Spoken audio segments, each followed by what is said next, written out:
happy to give you one. You have it back there. Just pop your hand up and we'll get one. Okay, so we're in chapter 4, starting at verse 35. On that day, when evening had come, he told them, "Let's cross over to the other side of the sea." So they left the crowd and took him along, since he was in the boat, and other boats were with him. A great windstorm arose, and the waves were breaking over the boat, so that the boat was already being swamped. He was in the stern, sleeping on the cushion. So they woke him up and said to him, "Teacher, don't you care that we're going to die?" He got up, rebuked the wind, and said to the sea, "Silence, be still." The wind ceased, and there was a great calm. Then he said to them, "Why are you afraid? Do you still have no faith?" And they were terrified and asked one another, "Who then is this? Even the wind and the sea obey him."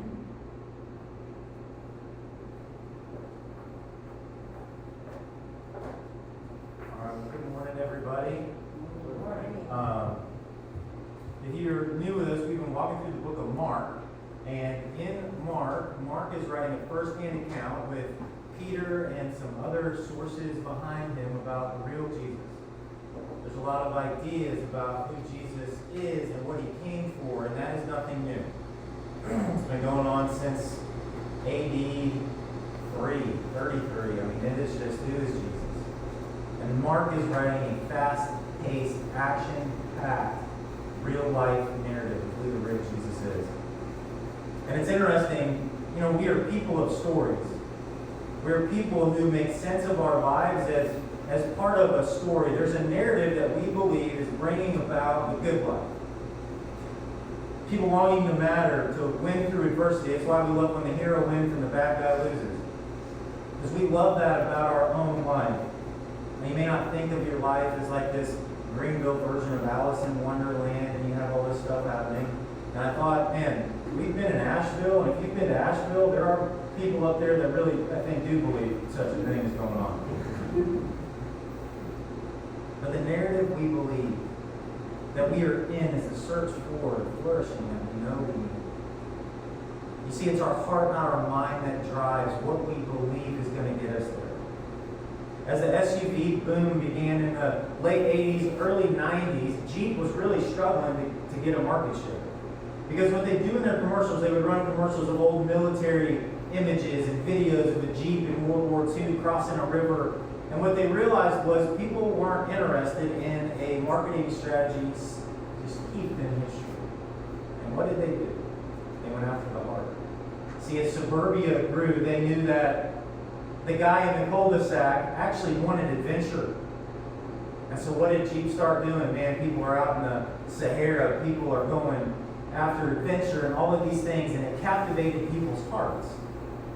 And Jeep's market share is what it is today.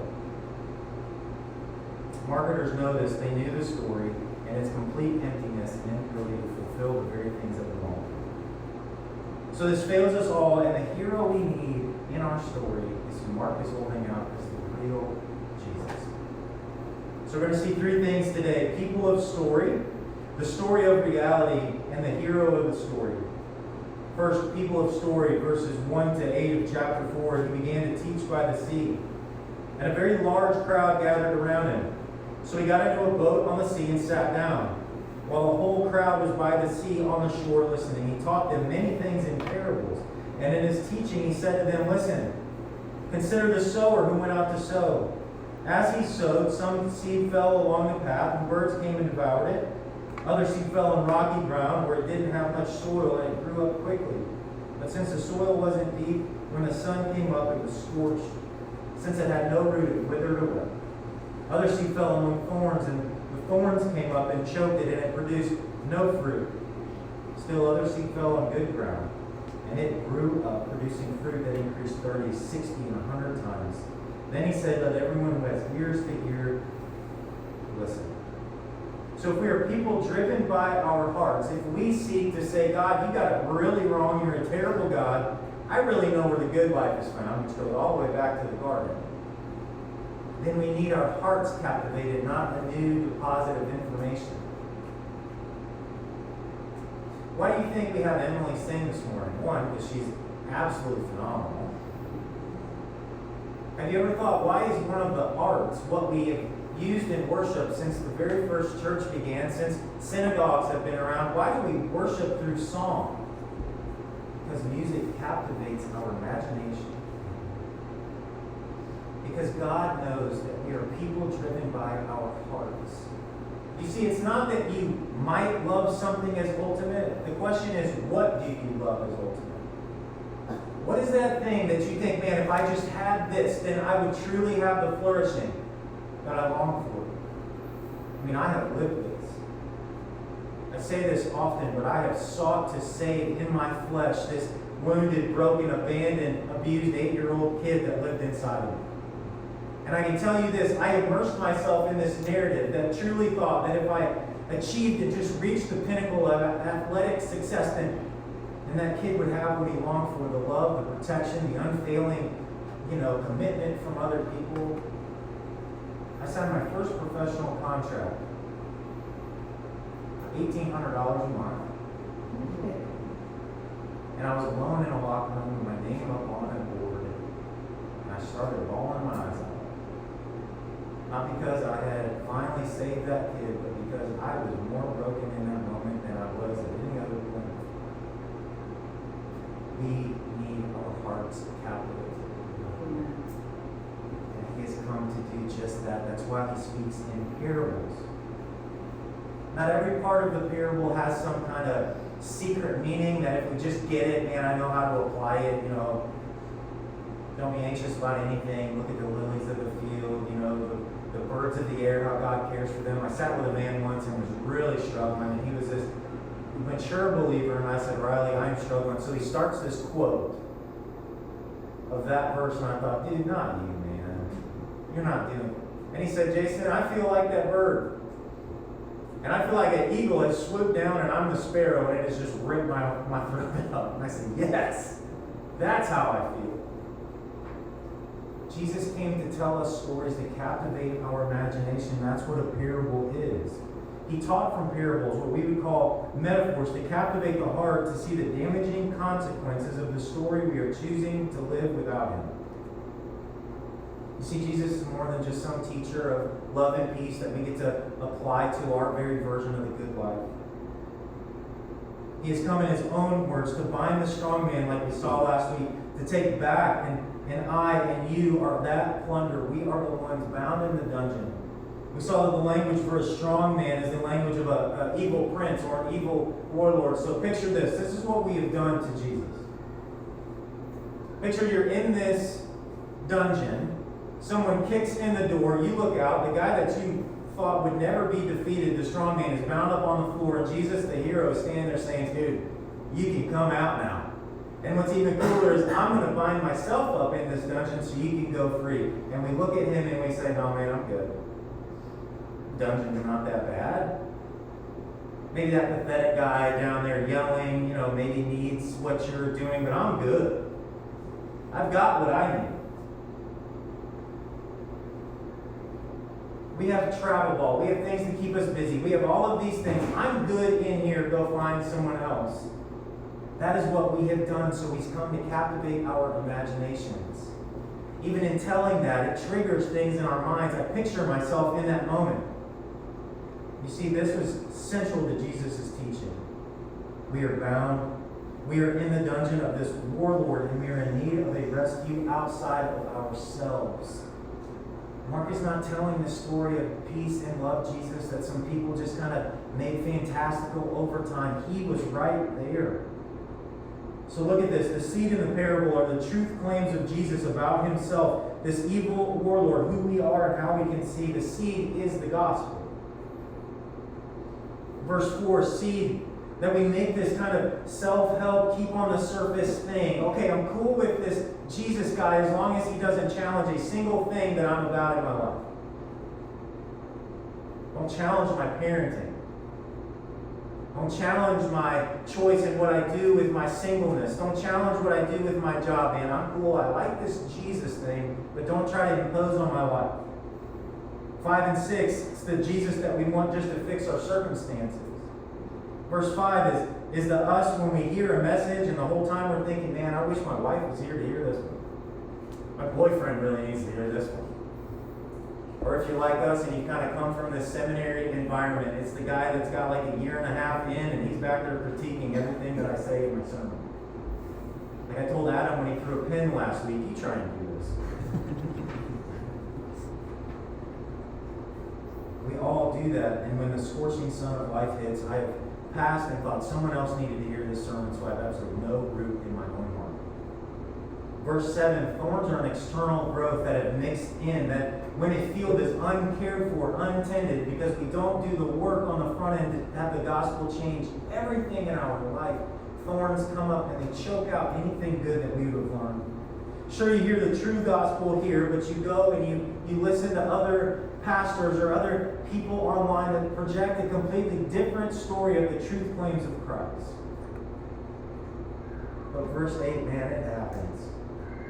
The captive finally sees his hopeless situation. He sees reality and he clings to the hero who's kicked in the door to take him home, and he says, yes, I cannot get myself out of here. You define the good life in every single thing.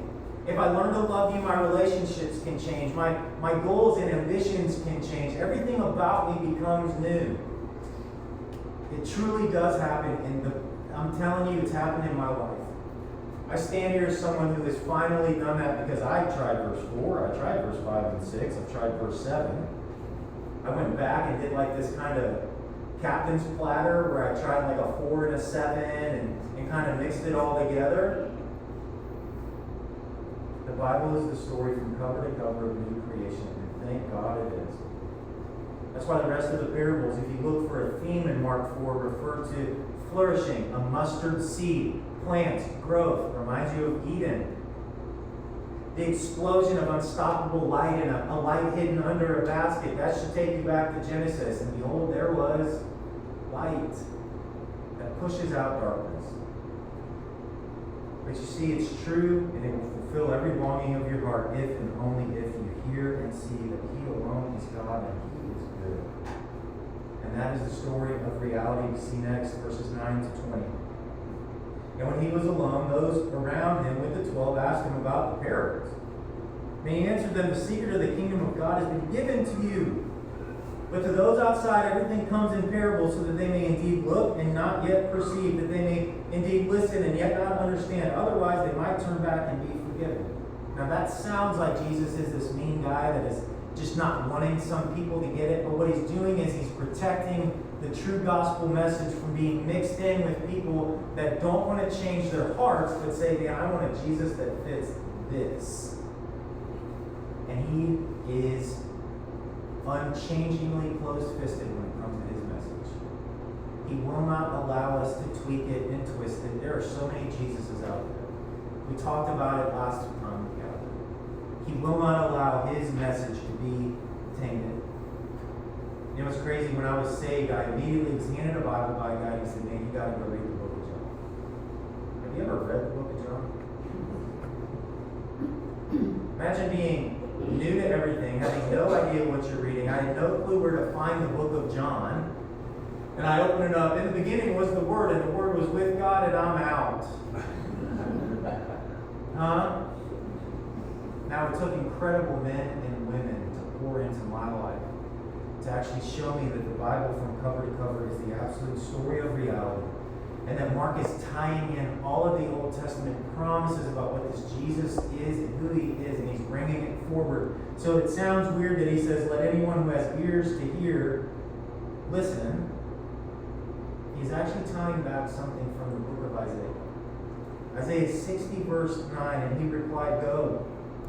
Say to these people, keep listening but don't understand. Keep looking but don't perceive. Isaiah, make the minds of these people dull, deafen their ears and blind their eyes. Otherwise they might see with their eyes and hear with their ears, understand with their minds, turn back and be healed. You notice at no point did He say the heart. See with your eyes, hear with your ears, engage with your mind, and at no point will they change the heart. One author I love, G.K. Beale, says this: the main role of the prophets who lived toward the end of Israel's history, like Isaiah, was to warn people of its impending doom. But men like Isaiah had little success because of Israel's longing for what the world defined as a good life. It's got to captivate your heart. I'm telling you, it changed everything for me when it did. And it's not like it's a switch that flips. You get it wrong, but my goodness, I know when I'm not letting my heart be captivated by Him. Jesus is making an incredible claim that would have hit a Jewish audience right between the eyes. Israel had an impending Babylonian, Assyrian, and Greek onslaught that only pointed to the captivity and destruction of sin and death. And Jesus is saying to them and us, man, I am the truth. I have kicked down the door. Come out with me. That is the worldview of the Bible. And I tell people often, if you're going to reject the real Jesus, reject the truth claims of Christ. See, it's for those who know they need a hero unlike any other. For those who the story they have lived has failed to completely satisfy. I mean, the parables are an absolute jolt. In the 1990s, there was a movie called The Sixth Sense. I debated this actually, and I was like, I don't want to spoil it. And I was like, you have 2 decades to watch this. I think we're out of. I think I'm okay. Yeah. I think we're okay. You watch the entire movie, and at the end, you realize that the main character, Bruce Willis, has actually been dead the whole time. And you were taken back. And what do? You go back and you watch it again. And what happens? You begin to make sense of every single part of the story. I did this last night with a movie that I love called 1917. I've seen the end of the movie. I won't ruin that for you. And it's the same thing. He's walking through at different points and you see, holy cow, I know what he's doing. Do you realize that is the gospel? That is what Jesus came to do. He came to give us this sixth sense type jolt and to say, holy cow, this makes sense of everything. This is all of it.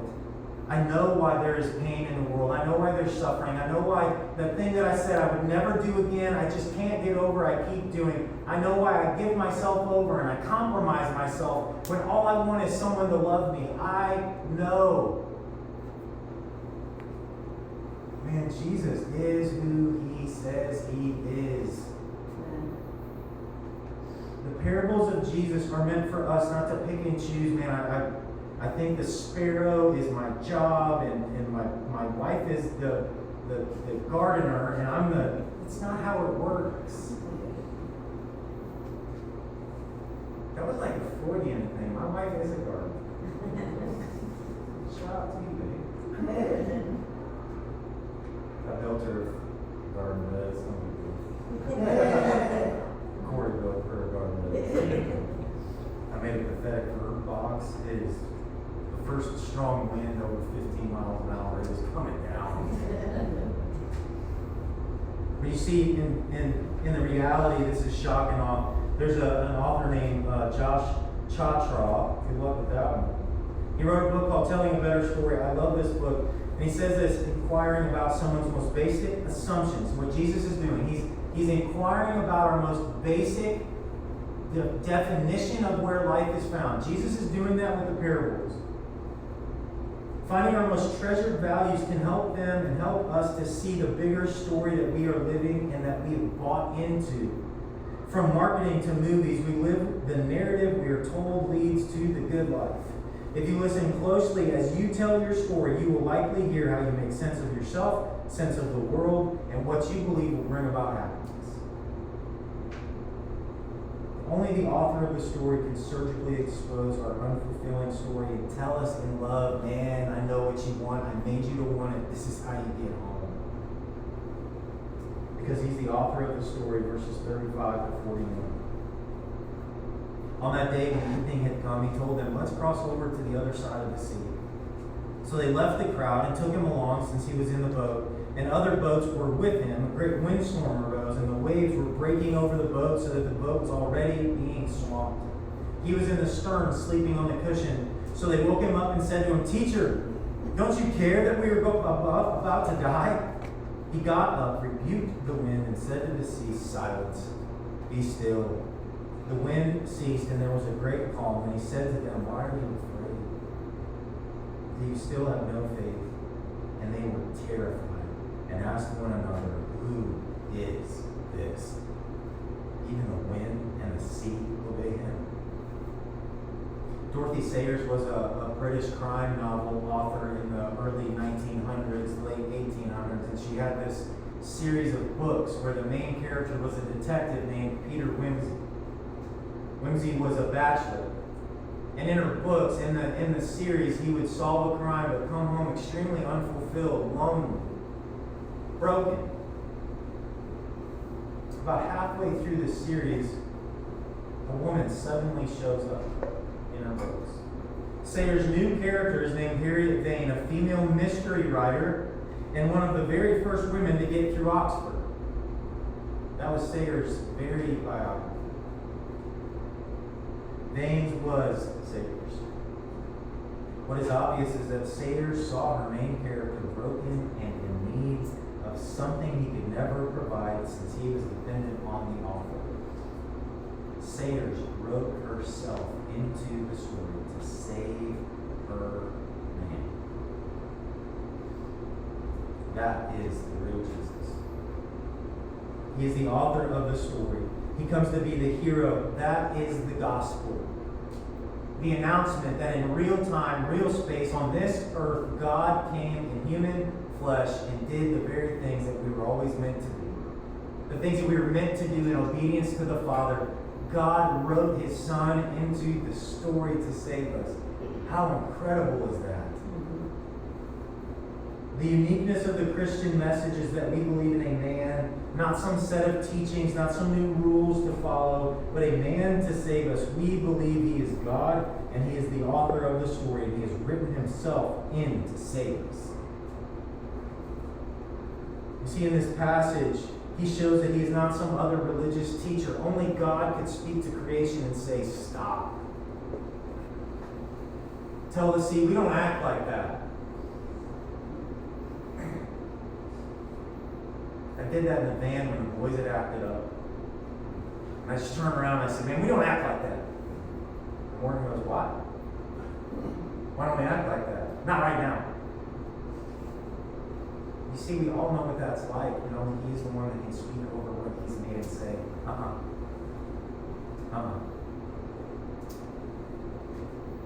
He is uncontainable, and he is absolutely flexing his divinity in this passage.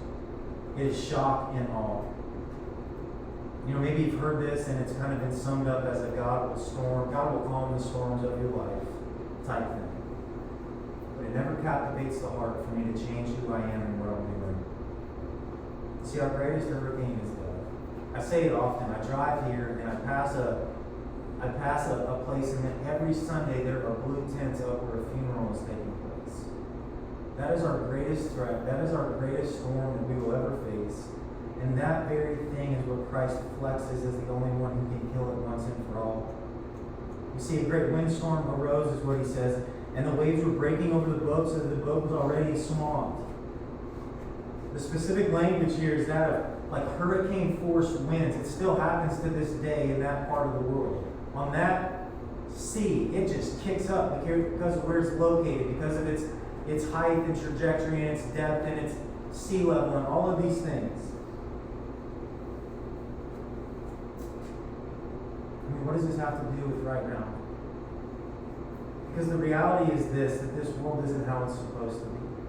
And that God has stood here and said, I am making all things new. This isn't a story to moralize. This is a historical event. And it is the hope that we need in the face of our greatest storm we will ever face, death. Haven't we had these moments where we look at God and we say, where are we? Do you even care that this is happening? I thought you were bigger than this. I thought that you could do something about this. I thought that you wanted me to treat someone better. I thought you wanted me to do all of these things. I can't do it on my own. Where are you? They say this, verse 38, teacher, don't you care that we're going to die? You see, if all he did was make our circumstances more comfortable, we would have no hope in the end when we face death. If he simply calmed the storm of my work, but did nothing to defeat the very source of sin and death and hell, what good would I have when I'm the person with the blue tent over my coffin? I don't have a Jesus that simply provides some self-help relief. I have a Jesus who came and stared death in the face and slaughtered it. He didn't come to make things simply better. He came to make all things new. You see, to these men in an ancient Near Eastern first century world, the sea in this mythological sense was the source of everything evil and dark that happens in the world. The sea was the boogeyman under the bed. Did you realize the power for these people when Jesus said to the boogeyman under the bed, no more? I mean, what do you think must have happened in that boat? Picture yourself in a boat. A hurricane has come. You're on a little dinghy getting absolutely tossed. And yet someone does something that you are more terrified of that person than you are about what's going on in the boat. That's what these men saw. Only God could do that. Mark 4:40, then he said to them, why are you afraid? You still have no faith. Do you not see who I am? Do you not see what I came to do? That's what Mark is holding out. Do you not see who this guy really was? He came not to calm the storms of life. He has come to kill the very source of it. He came to cry out in a hurricane that we cannot imagine and absolutely be there. He cried out, my God, don't you care that I'm going to die? And God turned his back on us so that we could be set free. The book of Revelation says that he makes all things new once and for all, and there will be no more sea. I say this before, and I have to tell people, they get upset when they ask me, does that mean there's going to be no beach in heaven? No, there's a beach, okay? He's making this earth new. There's beaches on this earth, so calm down. What he's saying and what John wants us to know, that because of this, Jesus Christ, the very source of the things that have haunted you your whole life, will be absolutely destroyed. There will be no more boogeyman under the bed. There will be no more waiting on a phone call from a doctor to hear what the news is. There will be no more loneliness, no more sadness, no more singleness or broken marriages. There will be absolutely none. That he has come to kill the very source of the things that haunt us in this life. The very birthplace of sin and death will be murdered, killed, gone. The Christian message of the real Jesus promises me that I will stand in the very places where life has been broken, and I belong for something new. I thought of this week as I was writing that, and in closing, this just hit me, and I pray that it hits you too. My grandpa got saved later in life. He lost everything because of it. Lost everything but his golf game. He could shoot the lights out. He used to golf with guys like Fuzzy Zeller, that whole crowd, and they saw that he changed. Cancer took my grandpa when I was in junior high. The last picture I have of my grandpa is not this strong man, this guy with an old Milwaukee in his hand and his blue Ford Fiesta working on some lumber project. The last thing I saw was my grandpa in a hospital bed, body riddled with cancer. My grandpa used to throw me baseballs in the front yard. It's a picture I still have up. It's my favorite picture. Do you realize the promise of the gospel is this, that one day I will stand with my grandpa and he will throw me baseballs in the front yard. And with every toss he will say, worthy is the Lamb who stood in the face of a hurricane I couldn't defeat and took everything back. There will be no more cancer. There will be no more sickness. There won't be whatever in the heck it is that's going to take me out. I'm going to stand with my grandpa and he's going to toss me baseballs. That's stinking awesome, man. Why? Because he's in a new one of these. Seated somewhere. New body, new flesh, and I will be made new.